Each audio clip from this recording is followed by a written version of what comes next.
सुनो, प्रभु सेनाओं का यहोवा यरूशलेम और यहूदा का सब प्रकार का सहारा और सिरहाना अर्थात अन्न का सारा आधार और जल का सारा आधार दूर कर देगा।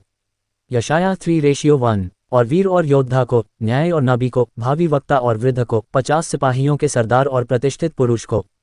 यशायाह 3:2। मंत्री और चतुर कारीगर को और निपुण टोन्हे को भी दूर कर देगा। यशायाह 3:3। और मैं लड़कों को उनके हाकिम कर दूंगा और बच्चे उन पर प्रभुता करेंगे। यशायाह 3:4। और प्रजा के लागे आपस में एक दूसरे पर और हर एक अपने पड़ोसी पर अंधेर करेंगे, और जवान वृद्ध जनों से और नीच जन माननीय लोगों से असभ्यता का व्यवहार करेंगे। यशायाह 3:5। उस समय जब कोई पुरुष अपने पिता के घर में अपने भाई को पकड़कर कहेगा कि तेरे पास तो वस्त्र है, हमारा न्याय हो जा और इस उजड़े देश को अपने वश में कर ले। यशायाह 3:6। तब वह शपथ खाकर कहेगा, मैं चंगा करनेहारा न होगा, क्योंकि मेरे घर में न तो रोटी है और न कपड़े, इसलिए तुम मुझे प्रजा का न्याय नहीं नियुक्त कर सकोगे। यशायाह 3:7। यरूशलेम तो डगमगाया और यहूदा गिर गया है, क्योंकि उनके वचन और उनके काम यहोवा के विरुद्ध हैं, जो उसकी तेजों में आंखों के सामने बलवा करने वाले ठहरे हैं। यशायाह 3:8। धर्मियों से कहो कि उनका भला होगा, क्योंकि उसके कामों का फल उसको मिलेगा। यशायाह 3:10। दुष्ट पर हाय, उसका बुरा होगा, क्योंकि उसके कामों का फल उसको मिलेगा। यशायाह 3:11। मेरी प्रजा पर बच्चे अंधेर करते और स्त्रियां उन पर प्रभुता करती हैं। हे मेरी प्रजा, तेरे अगुवे तुझे भटकाते हैं और तेरे चलने का मार्ग भुला देते हैं। यशायाह 3:12। यहोवा देश देश के लोगों से मुकद्दमा लड़ने और उनका न्याय करने के लिए खड़ा है। यशायाह 3:13। यहोवा अपनी प्रजा के वृद्ध और हाकिमों के साथ यह विवाद करता है, तुम ही ने बारी की दाख खा डाली है और दीन लोगों का धन लूटकर तुमने अपने घरों में रखा है।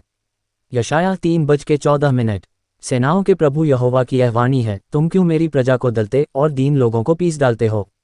यशायाह 3:15। यहोवा ने यह भी कहा है, क्योंकि सियोन की स्त्रियां घमंड करती और सिर ऊंचे किए आंखें मटकाती और घुंघरुओं को छमछमाती हुई ठुमुक ठुमुक चलती हैं। यशायाह 3:16।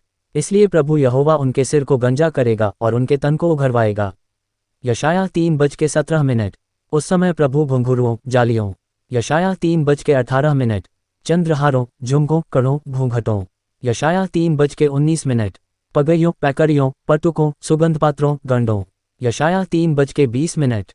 अंगूठियों, नत्थों। यशायाह 3:21। सुंदर वस्त्रों, कुर्तियों, चद्दरों, बटुओं। यशायाह 3:22। दर्पणों, मलमल के वस्त्रों, बुंदियों, दुपटों, इन सबों की शोभा को दूर करेगा। यशायाह 3:23। और सुगंध की संती सड़ाहट, सुंदर करघनी की संती बंधन की रस्सी, गुंथे हुए बालों की संती गंजापन, सुंदर पटुके की संती टाट की पेटी और सुंदरता की संती दाग होंगे। यशायाह 3:24। तेरे पुरुष तलवार से और शूरवीर युद्ध में मारे जाएंगे। यशायाह 3:25। और उसके फाटकों में सांस भरना और विलाप करना होगा और भूमि पर अकेली बैठी रहेगी। यशायाह 3:26।